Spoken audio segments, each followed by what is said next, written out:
Saudi আরব আর বাংলাদেশের সংসার গোছাতেই আমার সারাটা বছর কেটে যায়। সৌদি আরব যাওয়ার ৬ মাস আগে থেকে আমি সেখানকার জিনিস কেনাকাটা শুরু করে দেই, আর বাকি ৬ মাস আমার এই ছোট্ট সংসার গুছিয়ে থাকি। আমার দুইটা শখের সংসারে আমি মনের মতো করে সাজিয়ে নিই। সৌদি আরবে থেকে এসে বাবার বাড়িতে ১ মাস ছিলাম, আর কালকে নিজের সংসারে ফিরেছি। এই ৩ মাসে ধুলাবালি জমে দেখো জিনিসপত্রের অবস্থা কেমন হয়েছে। আমার খরচের টাকা জমিয়ে ৪ বছর আগে আমি ওভেনটা কিনেছিলাম। আমার এই ছোট্ট সংসারের জন্য জিনিস কেনাকাটা করতে অনেক বেশি ভালো লাগে। নিজের জন্য একটা জিনিস কম কিনে হলেও আমি ঘরের জন্য জিনিস কেনাকাটা করি। তোমাদের ভাইয়া শুধুমাত্র এই ফার্নিচার গুলো কিনে দিয়েছে, আর বাকি সব কিছু আমি নিজের টাকা থেকে কিনেছি। শোকেসের উপরে জিনিসগুলো আমি সুন্দর করে পরিষ্কার করে তারপরে রেখে দিয়েছি। কালকে রুমের ভিডিও দেওয়ার পর তোমরা অনেকে আমাকে বলেছো এই পুরনো মডেলের ফার্নিচার গুলো চেঞ্জ করতে। আসলে এই পুরনো মডেলের ফার্নিচার গুলো দিয়েই আমার সংসার জীবনটা শুরু হয়েছিল। সত্যি বলতে শখ থাকলেও আমার এই প্রথম জিনিসগুলো চেঞ্জ করতে ইচ্ছে করে না। তো শোকেসের সমস্ত জিনিসগুলো আমি সুন্দর করে মুছে পরিষ্কার করে রেখে দিয়েছি। এখন চলে এসেছি ফ্রিজ ধোয়ার জন্য।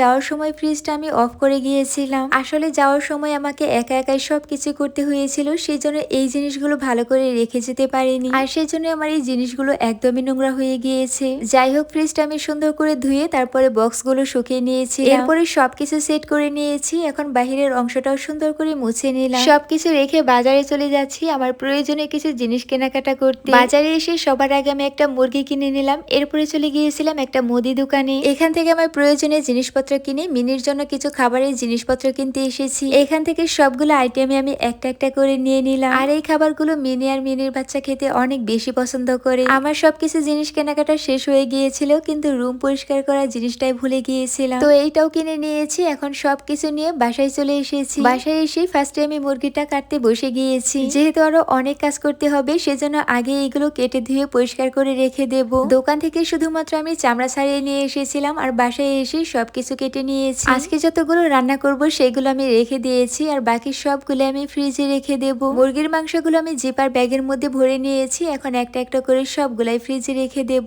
বাজার থেকে এসে অনেক বেশি গরম লাগছিল, আর দুপুরবেলা গরমের মধ্যে আম মাখা খেতে কিন্তু অনেক বেশি ভালো লাগে। তো এখানে আমি একটা আম কেটে নিয়েছি, এরপরে কয়েকটা কাঁচামরিচ দিয়ে ঝাল করে মাখিয়ে নিয়েছি। আমার মতো এরকম ঝাল করে আম মাখা খেতে তোমরা কে কে পছন্দ করো অবশ্যই কিন্তু কমেন্ট করে দিও। তো খাওয়া দাওয়া শেষ করার পর আবারও কাজে লেগে গিয়েছি। কাজ যেন কোনোভাবেই শেষ হচ্ছে না। গুঁড়া মশলাগুলো আমি ছোট্ট বয়াম থেকে ট্রান্সফার করে এই বড় মশলাদানিতে রেখেছি। সবকিছু তো মোটামুটি গোছানো শেষ হয়ে গিয়েছে। এখন শুধুমাত্র রুমটা পরিষ্কার করে নেব। রুমটা সুন্দর করে মোছার পর দেখো রুমের লুকটা কিন্তু একদমই চেঞ্জ হয়ে গিয়েছে। আসলে ঘরের মধ্যে মানুষ না থাকলে সেই ঘরটা কখনোই পরিপূর্ণ থাকে না। আজকের মতো দুইটা রুমই আমি সুন্দর করে গুছিয়ে পরিষ্কার করে নিয়েছি। তো আজকের ভিডিওটি এই পর্যন্তই। দেখা হয়ে যাবে অন্য কোনো ভিডিওতে। সবাইকে আল্লাহ হাফেজ।